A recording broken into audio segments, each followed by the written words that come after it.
Ok, hermano, estamos listos, amén. Vamos a el mensaje de este día.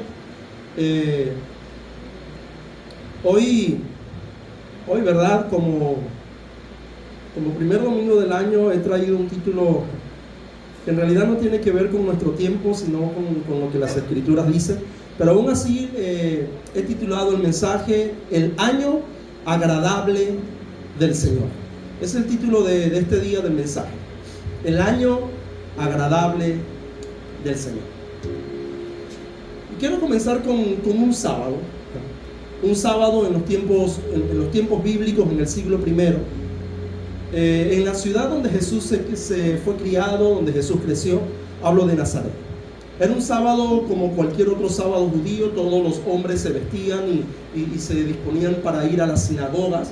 Las mujeres en algunas oportunidades se reunían aparte. En ese entonces, bueno, lamentablemente, ¿verdad? Las mujeres no podían estar en una reunión como nosotros hoy día la tenemos, mujeres y hombres, sino que en la sinagoga solamente entraban los varones y los niños tampoco entraban. Pero en esa oportunidad Jesucristo estaba de visita en Nazaret y él entró en una de las sinagogas, y se le dio la oportunidad a Jesús, se le dio la oportunidad de leer un pasaje de las Escrituras.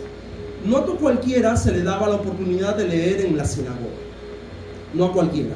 El líder de la sinagoga o el maestro o el rabí de la sinagoga asignaba a algunos hombres ya conocidos. Recordemos, Jesús, de aproximadamente 30, 31 años ya, se le entrega un libro. Las Escrituras hablan de un libro, pero en realidad tenía forma de rollo, eran pergaminos, tenían forma de rollo. Yo creo que de ahí es donde viene nuestra palabra, tengo tremendo rollo, porque eran enrollados así de manera circular por un lado y por otro, y a medida que se iba leyendo el libro, se iba desenrollando un lado y se iba enrollando otro lado.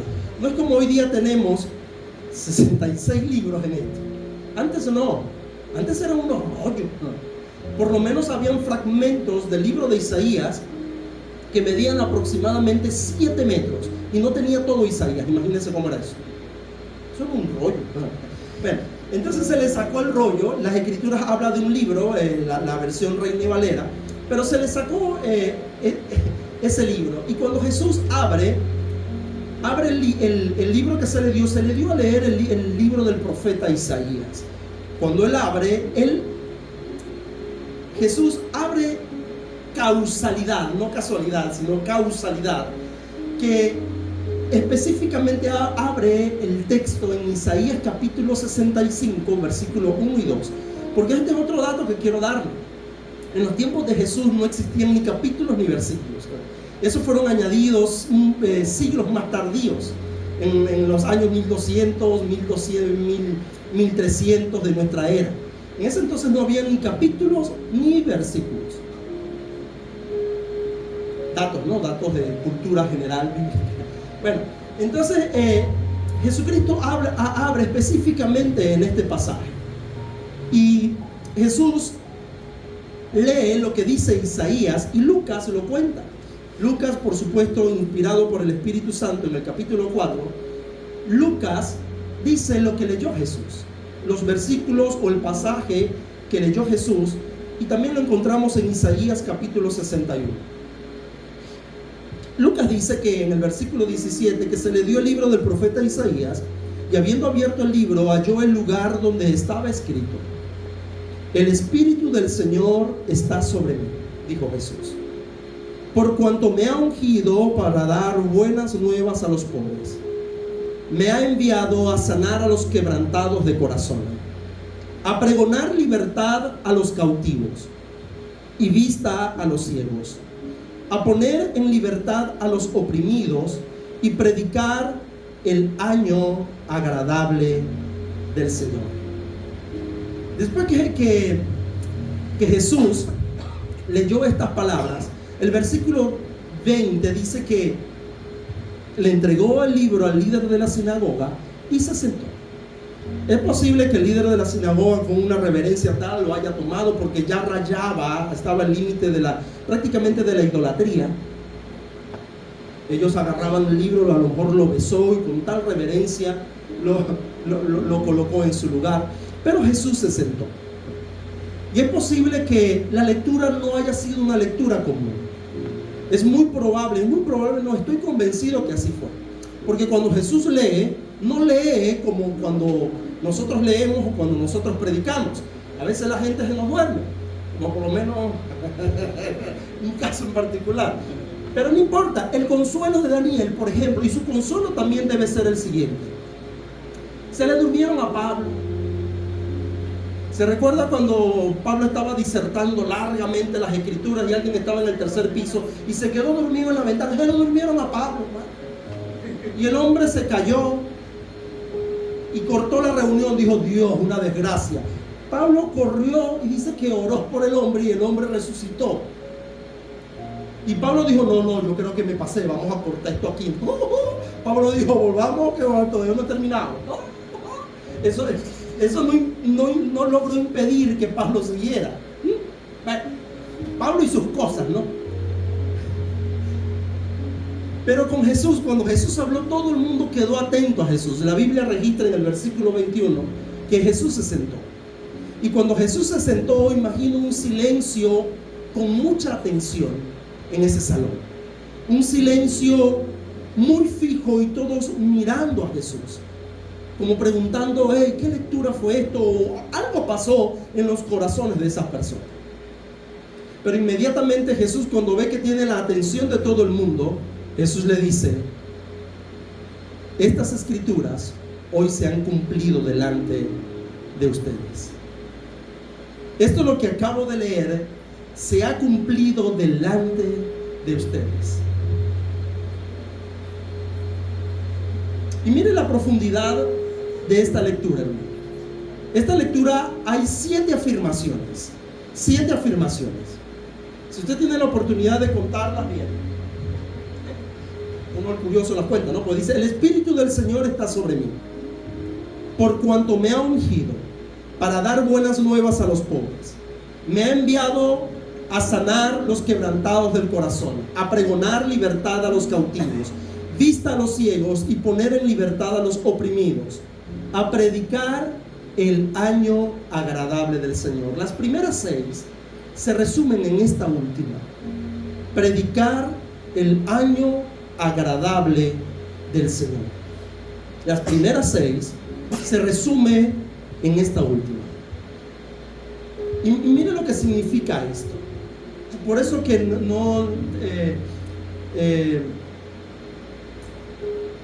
me deja mucho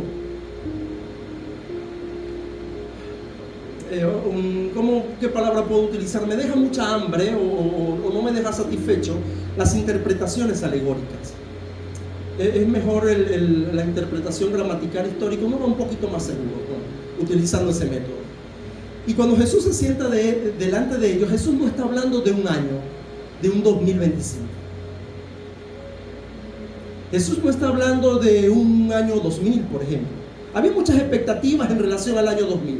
Yo solamente era un bebé, ¿no? Estaba en la adolescencia y yo recuerdo que en el año 2000 escuchaba muchas cosas. Decía: el milenio, se va a acabar el mundo, que las computadoras se van a reiniciar y va a haber una catástrofe. Muchas cosas yo escuchaba del año 2000. Era el año 99 y uno estaba, por lo menos en mi caso, era tanta los rumores que habían, que yo estaba más pendiente de qué era lo que iba a pasar cuando uno dijera feliz año, que del mismo da feliz año. Y yo de repente: feliz año, yo pendiente, y no pasó nada. No pasó nada. Muchos tenían expectativas en relación a ese año, como cualquier otro año.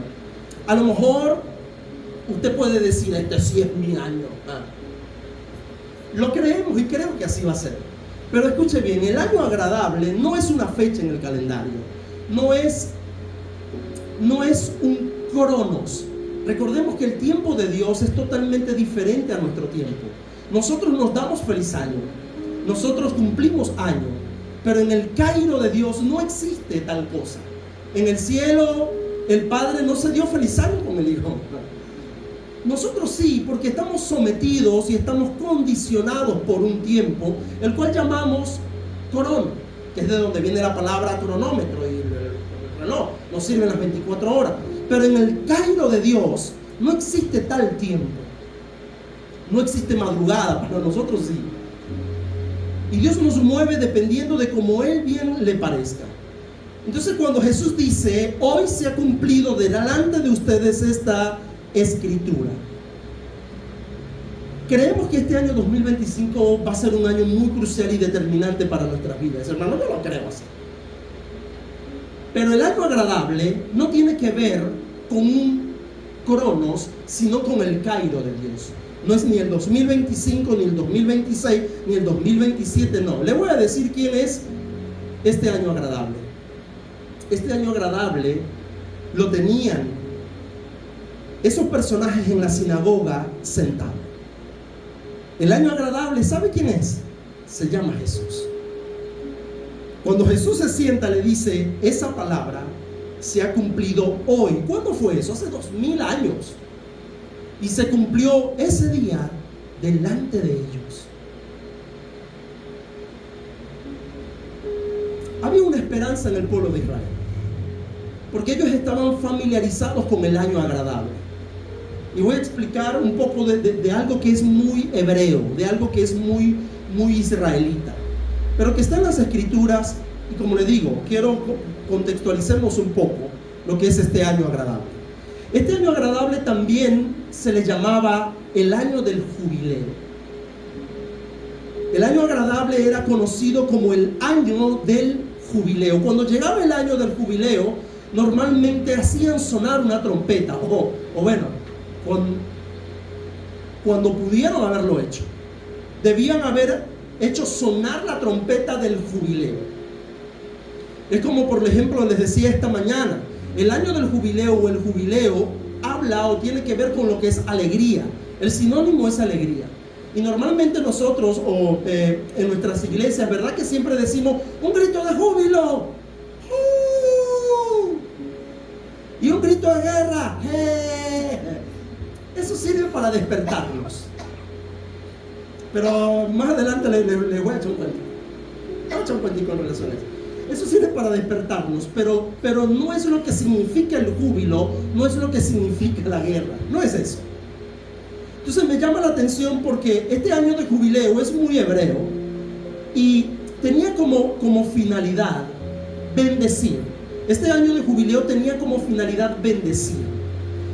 Y la única referencia que encontramos de este año de jubileo la encontramos en Levítico capítulo 25, versículo 8 al 55. Es la única referencia que le encontramos en las escrituras.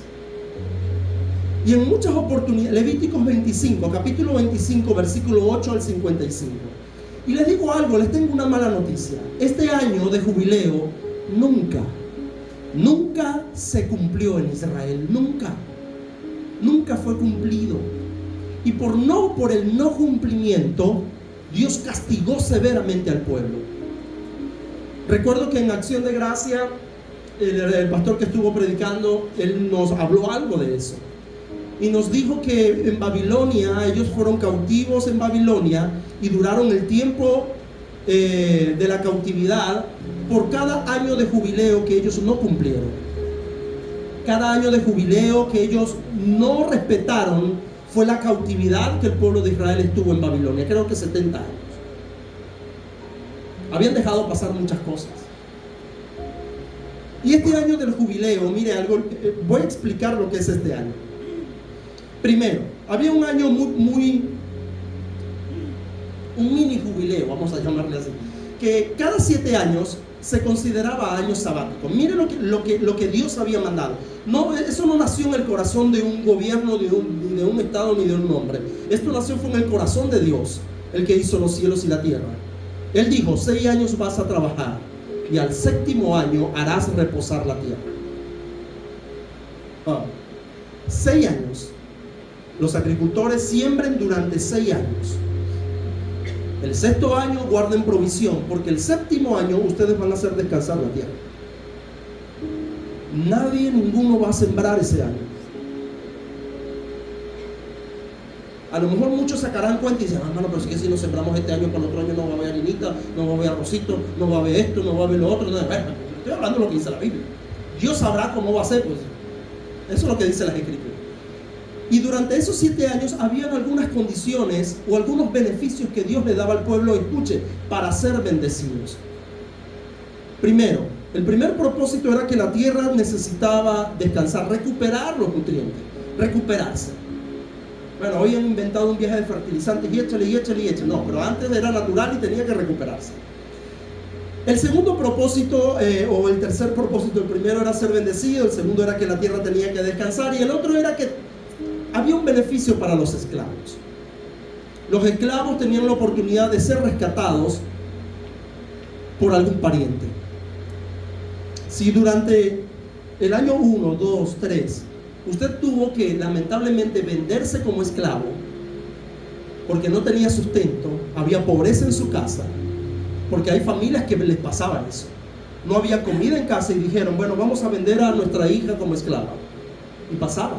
Y después vendamos a nuestro hijo como esclavo, porque no había comida, había hambre. Y luego decían, ahora, bueno, esposa mía, me toca venderme a mí y a ti, vámonos como esclavos. Y se vendían como esclavos, tenían que servirle a un amo, pero el amo, el 7º año, habría la posibilidad de que si había un pariente, de que podía pagar un rescate, eso está en la Biblia, de que podía pagar un rescate, él lo pagaba por los parientes y los rescataba. Se podía, el 7º año. Ahora, no solamente era por los esclavos, también era por las personas, o por las propiedades, perdón. Si usted había recibido una herencia, usted tenía tierra o tenía casa, pero de verdad no tenía el dinero para poder sufragar y poder mantener carritos, vamos a ver, poder mantener la casita, poder mantener algunas cosas, ¿qué hacía el hombre? El hombre lo vendía para poder comer. En medio de la pobreza se valía hacer eso. Pero en el 7º año, usted podía, si usted se recuperó financieramente, usted podía ir y decir, devuélveme mi casa, devuélveme mi tierra, devuélveme mi carro, devuélveme mis pertenencias. Y el que tenía la posesión tenía el deber de devolverse. Era una ley de Dios. No fue que nació en el... Yo creo que en un ser humano, esto no es humano, hermano. Esto no es humano. Que del corazón nazca esto. Y ahorita le voy a decir algo que lo va a dejar un poquito como más como que, ¿en serio? Hacían eso. Porque también, después de cumplir, no solamente el 7º año se valía pagar, pero había un año que no es el mini jubileo, era el año verdadero de jubileo, y era cada 50 años. Cada 50 años era este año agradable, era este año de jubileo. Y durante 7 ciclos sabáticos, que da 49 años, al año siguiente se le llamaba el año agradable. ¿Por qué? Porque si yo tenía la propiedad de alguien, yo tenía que regresársela. Y la persona no tenía que darme ni un dracma, no sé de aquel entonces cuál era la moneda.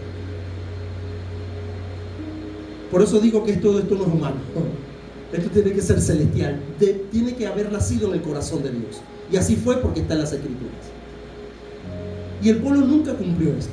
Si usted tenía un esclavo, usted había comprado en el año 30, por ejemplo, usted compró como esclavo una familia, y esa familia le sirve en su hacienda y en su riqueza. Le sirvió durante 20 años. Cuando llegue el año 50, usted tenía la obligación de dejarlo ir y decirle, hijo, hija, vaya, con toda su familia, váyase, son libres. Y no había que pagarte nada por ellos, no, vayan, no hay precio del rescate. El precio del rescate era cada 7 años, pero en el año 50 ellos se iban libres, sin ningún precio. Era la bendición de Dios. Es más, si había alguien que tenía deudas, las deudas eran perdonadas. Y usted a lo mejor está pensando, no, porque fulanito que me debe, fulanito que me pague, bueno, le estoy hablando de lo que dice la Biblia, pues no estoy diciendo que usted lo practique, no. No quiero meterme en esos problemas, no, pero es algo que dice las Escrituras. El esclavo era liberado gratuitamente, las propiedades eran devueltas, las deudas eran perdonadas. Le decían, no me debes nada, dale tranquilo.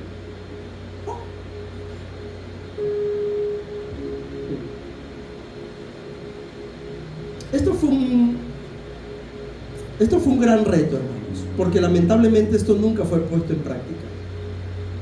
Y como lo dije hace unos minutos, esto fue motivo para que el pueblo de Israel fuera castigado, para que el pueblo de Israel fuera duramente castigado. Y vemos la historia de esa nación en el Antiguo Testamento. Nehemías, escuche bien, Nehemías quiso hacer algo similar. No era el año sabático, pero quiso aplicar el principio sabático, porque habían muchos que estaban hambrientos, empobrecidos. La brecha entre el rico y el pobre era cada vez más grande. Ya era imposible que el pobre pudiera recuperarse, y el rico cada vez explotaba al pobre. Y eso sucedió en los tiempos de Nehemías. Y quiero leer un pasaje en Nehemías capítulo 5. Nehemías capítulo 5, que Nehemías quiso aplicar los principios del año de jubileo, aunque no era año de jubileo. Porque, como lo dije hace unos minutos, lamentablemente esto nunca fue puesto en práctica por el pueblo de Israel. Eran muchos los intereses. Yo perdonar una deuda, no, me tiene que pagar, me hago de la vista gorda y no existe año jubileo, no existe. Se hacían de la vista gorda como que los desentendidos. Liberar a un esclavo que me es útil, jamás. No lo voy a hacer. Que llegue el año que llegue, pero me sigue sirviendo. Que yo voy a ceder un terreno que yo compré para mitigar el hambre del dueño, y después yo tenga que regresárselo sin que él me dé nada. No, eso no existe. Y eso nunca lo practicaron. Y Nehemías quiso hacerlo, porque en el capítulo 5 me agrada el título que tiene, por lo menos mi Biblia, la que tengo acá, versión Reina Valera, que dice abolición de la usura. Y mire lo que dice Nehemías. Nehemías se enfureció cuando escuchó lo que vamos a leer. Escuche bien. Entonces hubo gran clamor del pueblo y de sus mujeres contra sus hermanos judíos, o sea, venezolanos contra venezolanos. Bueno, en este caso era judíos contra judíos, israelitas, la misma nación. Y dice, había quien decía, nosotros, nuestros hijos y nuestras hijas, somos muchos. Por tanto, hemos pedido, escuche bien, hemos pedido prestado grano. O sea, hemos pedido prestado no para irnos a viajar a la playa. No hemos pedido para decir voy a estar en el máximo resort. No quitaron prestados para eso. La Biblia dice que quitaron prestados para comer y vivir. Y a lo mejor usted dirá, ¿que no manda de parir tanto? Pues eso es lo primerito que dice. Que esa pobre gente no tiene que comer. No diga, que no lo manda a parir. Tenga cuidado con lo que dice. Y dice, y había quienes decían, hemos empeñado nuestras tierras. Miren lo que decían, para comer y vivir. Hemos empeñado nuestras tierras, nuestras viñas, nuestras casas, para comprar grano. ¿A causa de qué? A causa del hambre. A causa del hambre. Se despojaron de muchos de sus bienes. Y a lo mejor yo tengo frente de mí personas que se han despojado de cosas para poder comer, ¿o no? O el que trabaja, nosotros los que tenemos unas que otras herramientas, no hemos vendido herramientas para poder comer, ¿verdad que sí? Yo lo he hecho. Que decían, no lo venda. Ay, no, ¿cómo? Yo recuerdo que pasé un tiempo así más o menos que, bueno, no nos acordemos de eso porque aquí vamos a llorar todo. Okay. Pero todos hemos pasado por eso. Hay que vender muebles, pero ¿por qué si eso se va a mover? Tenemos que comer. Y esa era la situación del pueblo de Israel. Y Nehemías se enfureció. Nehemías dijo, ¿cómo es posible esto? Ahora bien, nuestra carne es como la carne de nuestros hermanos, nuestros hijos como sus hijos. Y aquí que nosotros dimos nuestros hijos y nuestras hijas a servidumbre. Y algunas de nuestras hijas lo están ya. Y no tenemos la posibilidad de rescatarla, porque nuestras tierras y nuestras viñas son de otro. O el pueblo estaba en aprieto. El pueblo decía a Nehemías: eres el gobernador, tú puedes ayudarnos, Nehemías. Estamos en gran mal y afrenta. Me quedé en la casa nada más con la vieja. O bueno, que la mujer diga: me quedé en la casa nada más con el viejo. Ya estamos viejitos. Nehemías, nuestros hijos están en servidumbre. Nuestras hijas también las dimos en servidumbre porque necesitábamos comer. Ellos afuera están comiendo. Ellos afuera están comiendo, sirviéndole a otros. Pero tuvimos que hacerlo para nosotros también comer. ¿O no hay muchos así en naciones extranjeras? ¿O no hay muchos así en nuestro país que están comiendo por lo que le mandan de afuera? Y me llama poderosamente la atención, hermano, porque aún los ancianos o los viejos, o no sé, o los padres decían: Nehemías, queremos que regresen. Pero ¿cómo, Nehemías? ¿Cómo? Si no estamos produciendo, nuestras viñas ahora son de otros porque tuvimos que venderlas. Nuestras tierras, el pulmón que teníamos para producir, hemos tenido que despojarnos de eso, porque lo más elemental y el derecho a la alimentación que tiene todo ser viviente, lo estábamos perdiendo. Dios bendiga a Jeremías en ese tiempo, a Nehemías en ese tiempo. Y dice las escrituras que Nehemías se enojó: y me enojé en gran manera cuando oí su clamor y estas palabras. Nehemías desconocía la situación, y dice la Biblia que se enojó, se puso muy bravo. Entonces lo medité y reprendí a quienes, a los nobles y a los oficiales, y les dije: ¿exiges interés cada uno de vuestro hermano? ¿De verdad tú le estás cobrando interés a tu hermano? ¿Lo estás explotando? Nehemías se puso bravo y convoqué contra ellos una gran asamblea, la ciudad entera. Como gobernador, él dijo: ahora todos vamos a hablar y vamos a tocar este tema, porque Nehemías estaba molesto. Y si Nehemías se puso bravo es porque Dios estaba bien bravo, se lo aseguro. Y les dije: nosotros, según nuestras posibilidades, rescatamos a nuestros hermanos judíos que habían sido vendidos a las naciones. Está bien, a los de afuera vamos a rescatarlos. Pero Nehemías dice: ¿y ustedes? ¿Vendéis aún a vuestros hermanos y serán vendidos a nosotros? Callaron pues y no tuvieron que responder. Está bien a los de afuera, pero se van a seguir entre los de la misma casa. ¿Qué pasa? ¿Qué pasa?, dijo Nehemías. No es bueno lo que hacéis. No andaréis en el temor de nuestro Dios para no ser oprobio a las naciones enemigas nuestras. También yo y mis hermanos y mis criados le hemos prestado dinero y grano. Quitémosles ahora este gravamen. Quitémosle ahora esta deuda. Este es el año de jubileo. Perdonar las deudas a aquel que no tiene cómo pagártela, porque está con lo que puede, está logrando subsistir, está logrando llevar la comida a su boca. Y Nehemías promulgó esta ley, o no la promulgó, recordó el jubileo. Y dice: os ruego que le devolváis hoy sus tierras. No, pues tenemos que sentarnos porque hay que cuadrar. Yo no me voy a perder nada, devuélveselas. No. Sus viñas, sus olivares, sus casas y la centésima parte del dinero, del grano, del vino y del aceite que demandáis de ellos como interés. Sin vergüenza le faltó decir. Y no solamente eso, sino que ellos respondieron y le dijeron: está bien, Nehemías, devolveremos y nada le demandaremos, haremos así como tú dices. Entonces convoqué a los sacerdotes y les hice jurar que harían conforme a esto.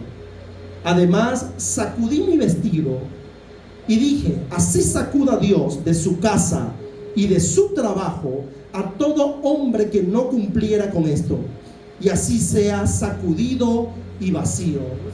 Jeremías les echó una maldición del cielo: van a quedar en la ruina. Y respondió toda la congregación: amén, y alabaron a Jehová, y el pueblo hizo conforme a esto. Aquí vemos un ejemplo de un pequeño año de jubileo que no se puso en práctica, Nunca. Pero Nehemías trató de ajustar unos principios de este año para beneficio de una nación. Y aunque esto nunca se llevó a la práctica, esto nunca fue olvidado, hermanos. Yo creo que el pueblo anhelaba este año. Los ricos cada vez eran más ricos y oprimían a los pobres. Y recuerdo en lo que Jesús leyó, es un pasaje profético, Isaías capítulo 61. Es porque el pueblo no había olvidado, y no solamente el pueblo no se había olvidado. Te digo algo, Dios tampoco se ha olvidado. Amados, Dios no se ha olvidado del pobre o de aquel que han empobrecido y que la situación lo ha llevado a diezmar su economía bárbaramente y que ya no disfruta del bien económico que antes tenía. Dios no se ha olvidado de eso. Dios no se ha olvidado, porque Isaías capítulo 61 Dios lo recordó, y Jesús hace 2000 años también lo recordó. Y no solamente eso, amados, sino que cuando Jesús dijo esto, ¿sabía usted el tiempo político o el tiempo cultural que vivía el siglo primero? Amados, miren, en el siglo primero había que pagar impuesto por todo. Había que pagarle impuesto a Roma, había que pagarle impuesto al rey Herodes, había que pagarle impuesto hasta al templo, porque los líderes religiosos eran todo menos líderes religiosos. Jesús le dijo: cuerdas de ladrones, le dijo. ¿Se recuerda cuando uno de ellos le dijo: me tienes que pagar el tributo, el impuesto al templo? Y Jesús lo miró así como que: yo, siendo hijo del rey de aquel, del templo, no estoy exento, no te preocupes. Pedro, vaya, pesca. Y fue cuando abrió la boca, la boca del pescado y sacó para él y para el mismo Pedro. Porque el impuesto del templo no estaba en la ley, amados. No estaba en la ley. Los líderes religiosos impusieron un impuesto. Lo impusieron. Le dijeron: hey, ahora no nada más con lo que la ley dice que tiene que cumplir, vamos a añadir un poquito más porque parece que no es suficiente. Jesús le dijo: ladrones, generación de víbora. ¿Fueron palabras de Jesús o yo? No quede por si acaso. Jesús fue severo con ellos. ¿Sabía usted que el pueblo de Israel en los tiempos de Jesús, si comía 2 veces al día, eran sumamente bendecidos? Normalmente la familia que podía comía 2 veces al día, no podía comer 3 veces al día, pero la mayoría comía si acaso una sola vez. Imagínense la situación que había. ¿Sabe por qué? Porque había un imperio que estaba sometiendo a Roma, y no nada más que estaba sometiendo a Israel, no nada más Roma, sino también al rey Herodes y también los líderes religiosos. ¿Hasta dónde iba a llegar el pobre? Más pobre. ¿Había esperanza de mejorar la calidad de vida? De ninguna manera. Y tanto Herodes como Roma, como los líderes religiosos, tenían un instrumento que eran muy aborrecidos en esa sociedad, y es lo que hoy día conocemos, o lo que la Biblia llama los publicanos. Los publicanos eran los instrumentos del imperio para recolectar y explotar al pobre. Impuesto, impuesto, impuesto. Eso eran los publicanos. Muchos no tenían que pagar y Roma les quitaba las casas. Muchos no tenían que pagar y Roma les quitaba las tierras. No tenían que pagar y habían perdido hasta su libertad. Muchos eran esclavos por causa de las deudas. Deudas no que ellos fueron a quitar fiado en la bodega, no. Deudas que les impuso el mismo Estado. Deudas que les impuso el mismo templo. Deudas que les impuso el mismo rey. Es como si usted esté tranquilito en su casa, le lleguen tocando a la puerta: mira, debe, ¿qué debo? No, hay que pagar una cuenta ya, porque... Y usted dice: ¿sí, en serio? Yo no me metí en eso. Bueno, algo pasaba así. Ellos perdían casas. Y los que estaban a cargo de ese trabajo sucio, ¿saben quiénes eran? Los publicanos. ¿Se recuerda cuando Jesucristo alimentó a las 4,000 o a las 5,000 personas? Pasó todo el día con ellos. Y dice la Biblia que andaban detrás de Jesús. Y dice las Escrituras que no habían comido. ¿Por qué? Por la situación del país. Eran 5,000 hombres. Pregunto, ¿qué hacían 5,000 hombres todo el día atrás de eso? No tenían trabajo, hermanos. 5,000 hombres, es un ejército. Deberían estar trabajando la tierra, pero no la tenían, la habían perdido. No tenían nada que hacer. Y andaban detrás. Y Jesús tuvo compasión de ellos. 5,000 son muchos para andar detrás de un maestro. Normalmente los rabí del siglo I escogían a unos pocos. Cantidad de 10, 12, 15. Cuando mucho 15. Habían 5,000. Jesús dijo, ¿qué tenéis? Dales de comer. Y se recuerda cuando multiplicaron los peces, multiplicaron los panes. Y los alimentó y quedaron saciados. ¿Y qué pasó? Ellos quisieron ponerlo rey. No con los milagros, sino porque les mató el hambre. Les dio de comer. Y Jesús dijo, ustedes están por conmigo, es por la comida que les di, no por las señales, ni los milagros, ni las enseñanzas que les he dado. Es porque les di comida. Esa fue la única, una de las pocas veces que vemos en la Biblia que quisieron colocar a Jesús rey, un rey que nos dé comida. Yo no sé si usted ha tenido la oportunidad de leer el libro de un chino, Juan Chun Chun King, El arte de la guerra. No sé, mentira, no es así, pero toditos como que son iguales esos nombres. El arte de la guerra. Y ahí lo dice ese libro. Ponlos a pasar hambre, pero después haz lo que dependan en cuanto al alimento de ti, y siempre lo vas a tener ahí. Porque es una necesidad básica del ser humano, el comer. Y si alguien te da comida, ¿no? Qué bien. Qué bien. Y Jesús hizo eso, pero Jesús dijo, no. Yo soy el pan de vida. Y fue cuando empieza el texto bíblico de que Él es el pan de vida. Y muchos dijeron, entonces se volvió loco, ¿verdad? Dejaron de servirle. Amados, Israel tenía una situación bastante precaria. Puedo decir que otro principio del año del jubileo lo tomó uno de estos publicanos. Y quiero hablarles, se recuerda en Lucas capítulo 19, de uno de los principales publicanos que tenía Roma, que tenía el imperio, que escuchó que venía Jesús y se trepó en un árbol. Se llama Zaqueo. Todos hemos escuchado esta historia, o en su mayoría hemos escuchado de la historia de Zaqueo.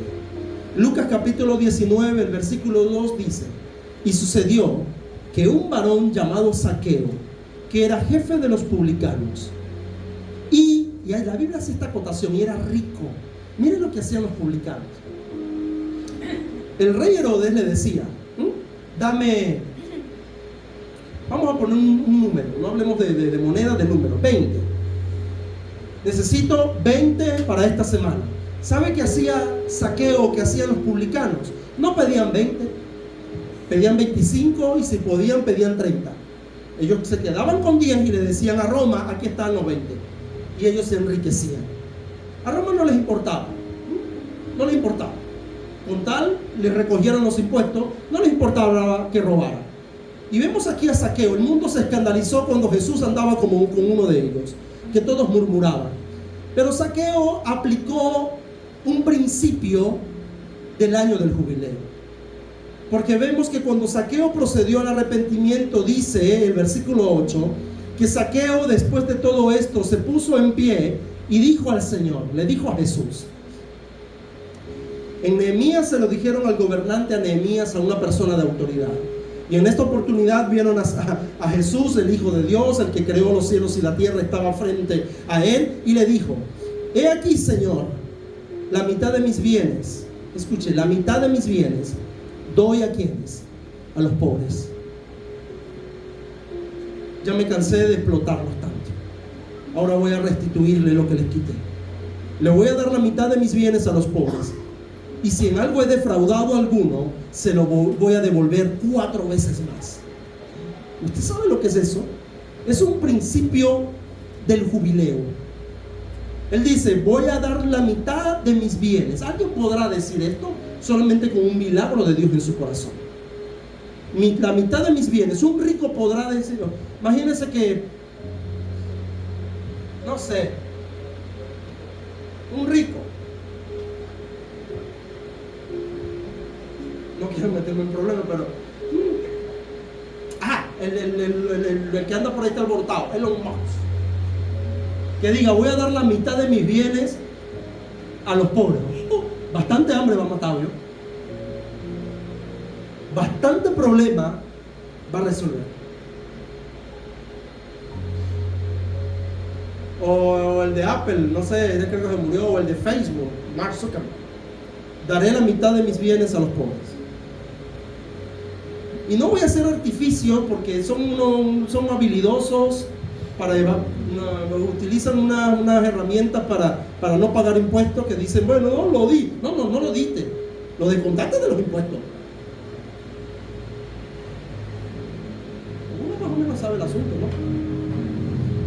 Bastante va a apaciguar, hermanos. Y miren lo que dice. Sigue diciendo, y si en algo he defraudado a alguno, se lo voy a devolver cuadruplicado. Aquí vemos un principio del año del jubileo. Amados, usted sabe que en los tiempos de cuando la iglesia se mantuvo y cuando vino el Espíritu Santo sobre los 120, la iglesia primitiva multiplicó y creció y se multiplicó en gran manera. ¿Sabe por cuál fue una de las razones? Porque no practicaron un año como tal, aplicaron el principio del año del jubileo. Y si usted lee Hechos capítulo 4, versículo 34, ¿qué dicen las escrituras de las primeras comunidades cristianas? Había un milagro allí. Hechos capítulo 4, versículo 34 dice que no había entre ellos ninguno necesitado. ¿Usted está entendiendo esto? En una sociedad como la judía, como la de Israel en el primer siglo, donde había hambre, las primeras comunidades de fe, si había una comunidad que gozaba de alimento, que gozaba de vestido, de cuidado, de compañía, eran las comunidades cristianas del primer siglo. ¿Por qué? Porque Jesús dijo, esta palabra se ha cumplido hoy delante de ustedes. Yo soy el año agradable. Y ese yo soy del año agradable y ese año de jubileo, si Él no esperamos, escuche bien, no esperamos un año, sino que es ese año y esos principios están en nuestros corazones, va a suceder lo que sucedió en la iglesia primitiva. Ninguno tenía necesidad de nada. No había ningún cristiano que diga, no, voy para el velorio del hermanito tal. ¿Y qué le pasó? Se murió de hambre, es un muerto de hambre. Oh, viejita, ¿en serio? No, porque no he visto justo desamparado, ni su descendencia que mendigue el pan. ¿Por qué? Porque hay una comunidad de creyentes que el año del jubileo está en sus corazones. Y si yo tengo algo, voy a ayudar a mi hermano también. Y si yo estoy en apuros y en necesidades, si mi hermano tiene ese año de jubileo en su corazón, me va a ayudar, no a resolver, pero sí por lo menos a sobrellevar la carga. Y esas eran las primeras comunidades en el primer siglo. Ninguno tenía necesidad de nada. Oh, qué bendición es esto, hermano. Quiero retroceder el versículo 33 que dice que abundaba la gracia y era abundante gracia era sobre ellos. ¿Por qué? Porque se ayudaban unos a otros.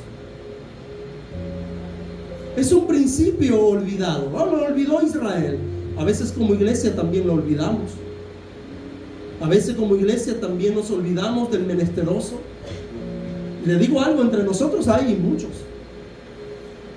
A veces como iglesia pensamos en llenar nuestro estómago y decir, voy a guardar un poquito para mañana. Mientras que hay otro que necesita, aunque sea como lo dijo esta mujer, las migajas que caigan de la mesa. Oh, esto no es humano, como lo dije. Por eso necesitamos lo que pasó en Hechos 2, que el Espíritu Santo se derrame en nuestro corazón para poder aplicar esto. Porque por nuestra propia fuerza somos tan agarrados. Y eso Dios no los va a demandar, hermanos. Y eso Dios no los va a demandar. Yo creo que ayudar al necesitado trae gloria a la comunidad de fe. Yo creo que ayudar al menesteroso, al que está desamparado, trae gloria a la comunidad de fe. Nos bendice. No voy a usar esa palabra, vamos a utilizar esta. Ayudar al que necesita nos bendice. Pastor, pero es que yo no tengo cómo ayudar. Algo podemos dar. ¿Qué yo voy a esperar tener para ayudar? No, hermanos, eso es mentira. Eso es mentira. Usted no puede esperar tener para ayudar. Usted comience desde ya. Es que es poquito. Bueno, poquito. Si en lo poco eres fiel, lo es un principio bíblico. En lo mucho Dios te pondrá. Pero si en lo poco no eres fiel, tampoco vas a ser fiel en lo mucho. Yo voy a esperar tener bastante para... No. Si no das cuando no tienes, mucho menos vas a dar cuando tengas mucho. Porque he escuchado personas decir, cuando tengo y cuando tienen, dice que a mí nadie me ayudó. Hoy día los veo en ruinas. Estos ojos lo han visto. Estos ojos se van a comer la gusaca. Lo han visto. Personas que dicen, yo fui el que forjé todo, y están hoy día en miseria, no tienen paz, porque se han olvidado de Dios y se han olvidado de ayudar a su prójimo, de ayudar al semejante. Ayudar al necesitado, amados, trae gloria a nuestra casa, bendice nuestros hijos, bendice la comunidad de fe. Porque es posible que el día de mañana seas tú el necesitado. La vida da muchas vueltas. Y ojalá eso nunca ocurra. Pero así como yo tuve una oportunidad de empezar a vender mis coroticos para poder comer, ojalá eso no le suceda a usted. O a lo mejor ya le sucedió. Usted comenzó a vender poquito a poco esto y lo otro. Y decían, no lo venda. Bueno, hágame el abasto. Yo estoy contento, no vendo nada. No, sí, hay que venderlo, hay que venderlo.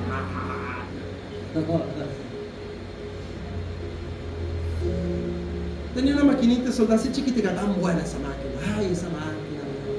Cuando uno la tiene, uno las extraña. Fue una de las últimas. $50 de pero no importa, déjame acá eso. Y calmé el hambre por unos días.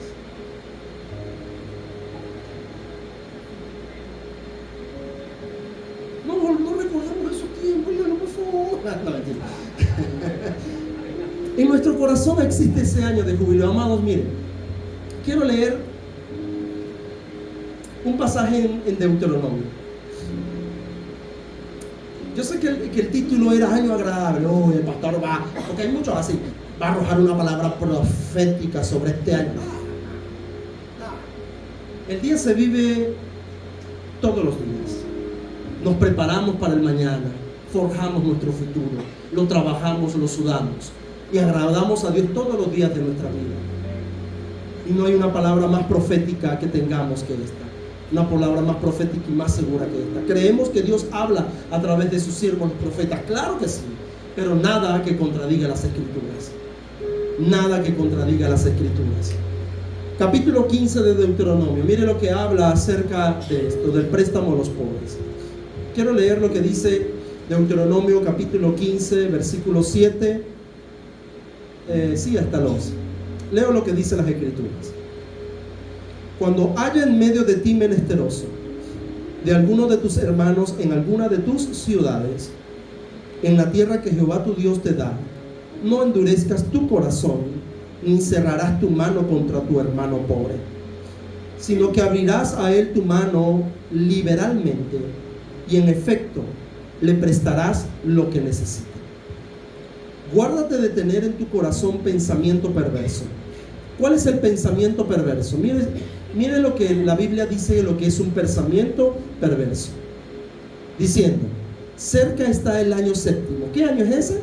El año del jubileo. Y el de la remisión. Y mires con malos ojos a tu hermano menesteroso para no darle, porque él podrá clamar contra ti a Jehová y se te contará por pecado. Dios escucha al pobre. Dios escucha el clamor del pobre. Se te contará por pecado. Dice, usted saca la cuenta, porque hay personas que son tan habilidosas que empiezan a sacar la cuenta. No, mira, este me viene, hoy es Póngale usted que le vino a quitar prestado en el año 48 y ya faltan 2 años para el año jubileo, saco la cuenta, esta cantidad que está y de repente se va a ir con la cabulla y la paz. No, yo no te voy a prestar nada. Ese es un corazón perverso. Porque sabes que está cerca el año de la remisión, pero el año no tiene día, ni hora, ni año, hermanos. El hambre no tiene día, ni hora, ni año. El hambre da hambre todos los días. Y qué triste es tener hambre y no tener cómo sufragarlo. Qué triste, hermano. ¿Dónde está la hermandad? ¿Dónde está la comunidad? ¿Dónde está aquel que le digo, eres mi hermano? ¿Dónde está la iglesia primitiva? ¿Dónde está el poder de Dios morando? ¿Dónde están los que se van al cielo? ¿Dónde están? Si Jesús dijo, hoy se ha cumplido esta palabra delante de ustedes, el año agradable se llama Jesús. El año del jubileo se llama Jesús. ¿Y Jesús está ¿dónde? Aquí en nuestros corazones. Hagámoslo evidente. Este año 2025, ayudemos. No voy a decir que usted quede en la ruina por ayudar, no estoy hablando de eso. Pero estoy hablando de poder bendecir a otro con lo poco que podamos tener.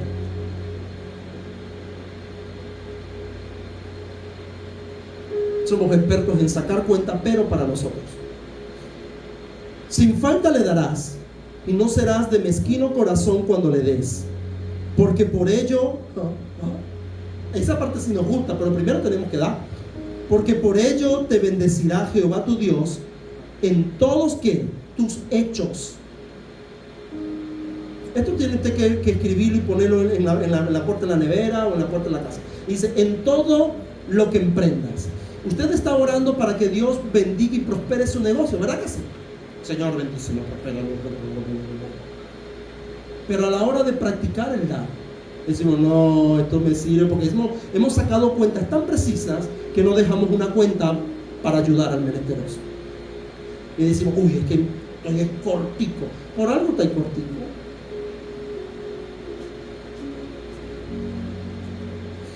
Porque no faltará menesteroso en medio de la tierra. Que los pobres nunca se van a acabar, exactamente, nunca. Y por algo están entre nosotros. Y por algo a veces nos encontramos en esta situación. Para que Dios bendiga a otro a través de nuestras carencias.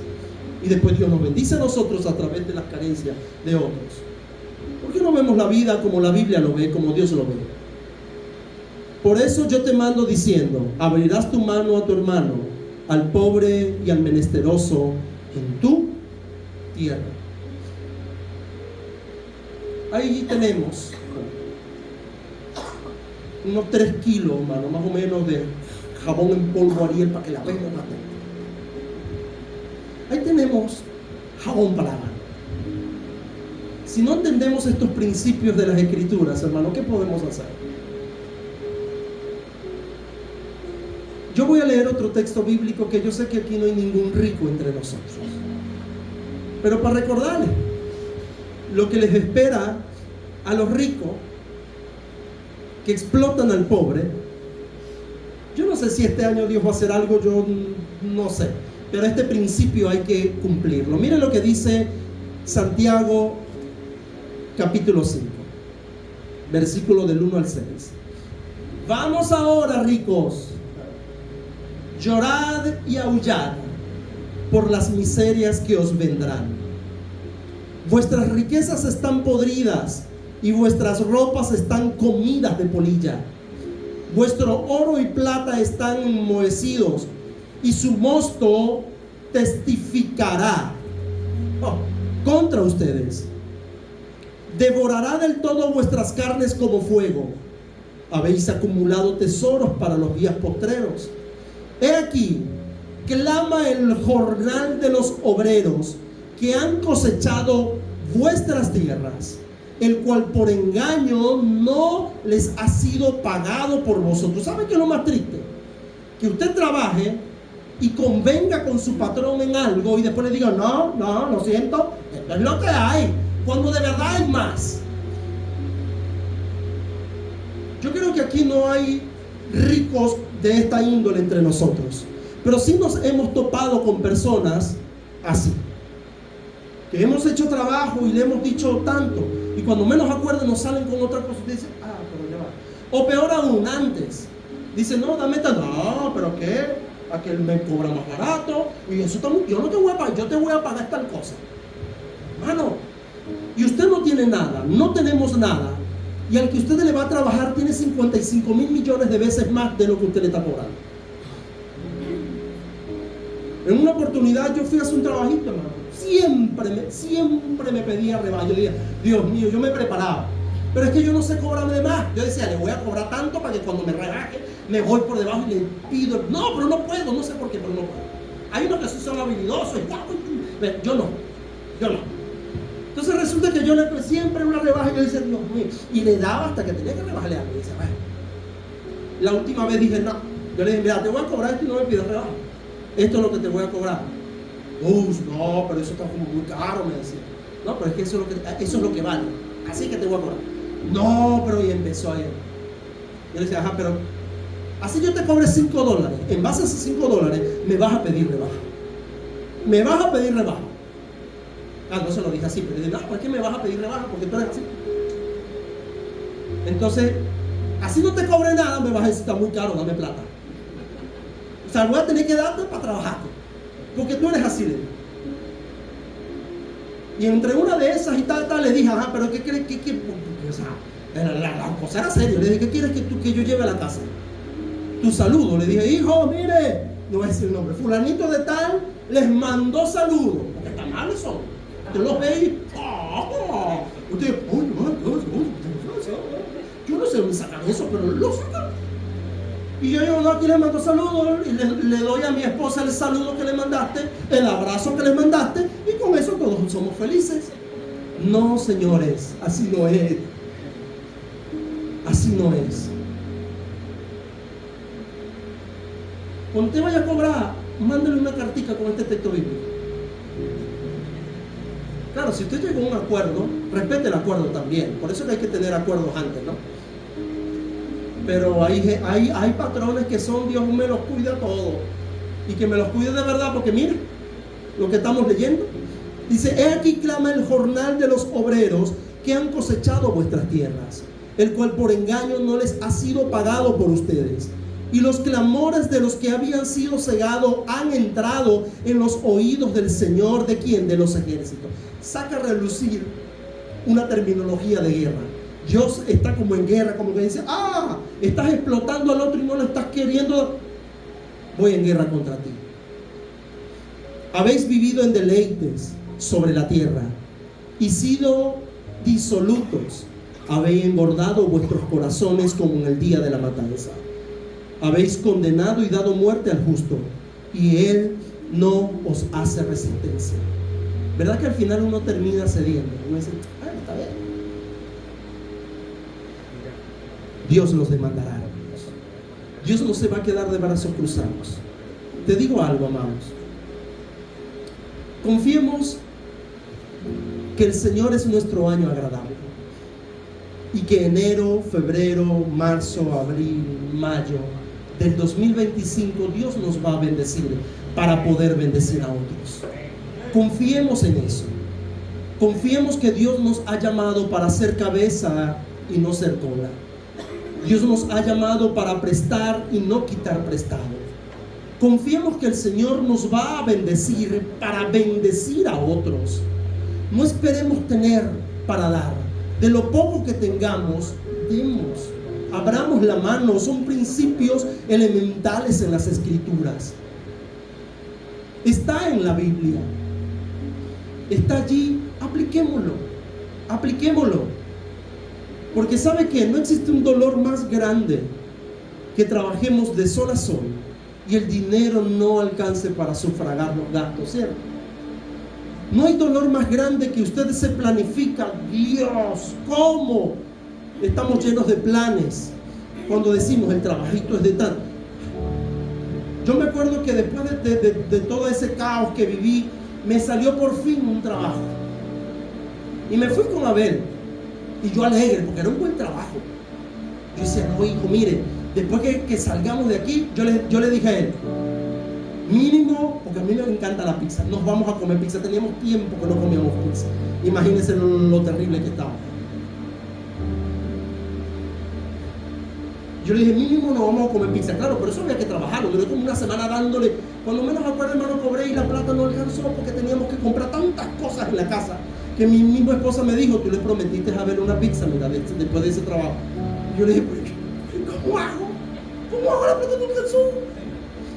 Porque es verdad que antes cuando hacemos presupuesto, decimos, no, nos va a quedar una platica buena. No, sí, y uno todo emocionado. Pero que trabajemos de sol a sol y cuando menos acuerde veamos y ¿qué? ¿Dónde está la plata? Sabemos que vivimos en una situación llamada país. Pero ¿qué tal si empezamos a bendecir con lo poco que tenemos? Y peor aún, ¿qué tal si a la persona que le trabajamos nos explotó y se aprovechó de nuestro, sí, de nuestra habilidad o del talento que podemos tener, hermanos? Yo lo que te digo es lo siguiente: Dios no se ha olvidado desde el día en que le dictó la ley a Moisés allá en el Sinaí. Dios no se ha olvidado de Levítico 25. Dios no se ha olvidado y el pueblo tampoco. Tú tampoco te puedes olvidar, porque lo confirmó. ¿Cuándo lo confirmó? Lo confirmó en Lucas, lo confirma entre su pueblo. ¿Qué sucede entonces con la iglesia? ¿Qué sucede con nosotros? Que a veces pensamos que Dios se ha olvidado. No, Dios no se ha olvidado de nosotros. Es posible que hemos sufrido injusticias. Sí, hemos sufrido injusticias, pero Dios se las cobrará. Yo estoy seguro de eso. Porque mire lo que dice, me encanta el pasaje. Quiero leer ahora sí el pasaje de Isaías 61. Me encanta el pasaje, porque hay una frase que se acuña en medio de tanta esperanza. Hay una frase que asusta un poco, pero eso no es para ti que estás trabajando, que te estás ganando el pan con el sudor de tu frente. Eso no es para ti. Eso es para aquel que te oprime, que te explota.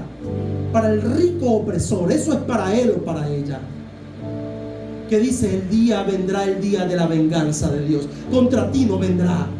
Vendrá con el rico opresor que te retiene el salario. Gritad y aullad, le dice Dios. Gritad, aullad, porque vendrá un día cuando te pares delante del tribunal de Dios y ahí no tendrás excusa.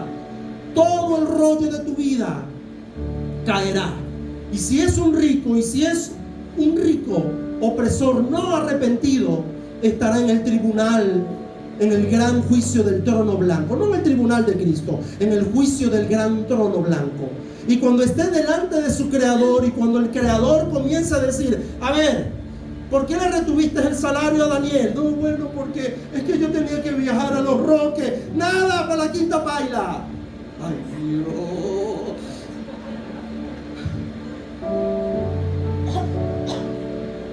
Mano, hay gente que sinceramente, voy a leer ese porque si no voy a empezar a recordarme cosas que no se pueden. Isaías 61 dice, el Espíritu de Jehová el Señor está sobre mí, porque me ungió Jehová. Me ha enviado a predicar buenas nuevas a los abatidos, publicar libertad a los cautivos y a los presos, apertura de la cárcel. Es el año del jubileo. Proclamar el año de la buena voluntad de Dios. Es el año de la buena voluntad de Dios. No es una fecha, no es un cronos, es el Cairo de Dios. Es Jesús en nuestros corazones, desde ahora y por toda la eternidad. Ese es el año de la buena voluntad de Dios. Y dice, y sigue hablando, y el día de la venganza del Dios nuestro. Ahí donde está esa frasecita que...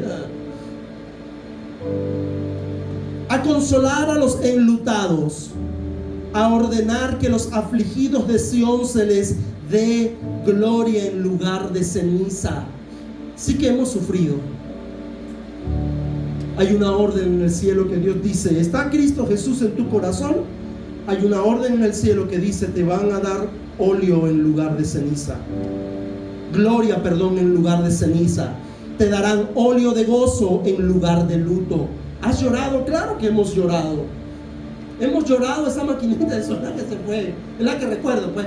O hemos llorado el carrito que vendimos, o la casita que vendimos, o hemos llorado alguna cosa. Bueno, Dios dice, te voy a dar óleo de gozo en lugar de luto, manto de alegría en lugar del espíritu angustiado, y serán llamados árboles de justicia, plantío de Jehová. ¿Para la gloria de quién? Para la gloria de nuestro Señor. Vamos a aplaudir a Jesús. Aplauda al Señor, porque yo creo que el año de la buena voluntad de Dios ha llegado. No es el 2025, es Jesús en nuestros corazones. Disfrutemos de su libertad, disfrutemos de lo que el Señor nos ha entregado, y como iglesia haremos lo que podamos. Como iglesia organizaremos lo que podamos organizar para poder también cumplir con ciertos principios del año del jubileo. Y yo le aseguro que Dios va a bendecir a las familias de la iglesia para que podamos no solamente bendecir a una comunidad de fe, sino que para que podamos bendecir a una comunidad de una ciudad, y para que podamos ser de bendición también para una ciudad, para aquellos que se quieran dejar bendecir, y para luego que pues ellos también puedan bendecir a otros, y que la gloria de Dios pueda llenar toda la tierra como las aguas cubren la mar. Yo lo creo. Vamos a ponernos en pie y vamos a orar.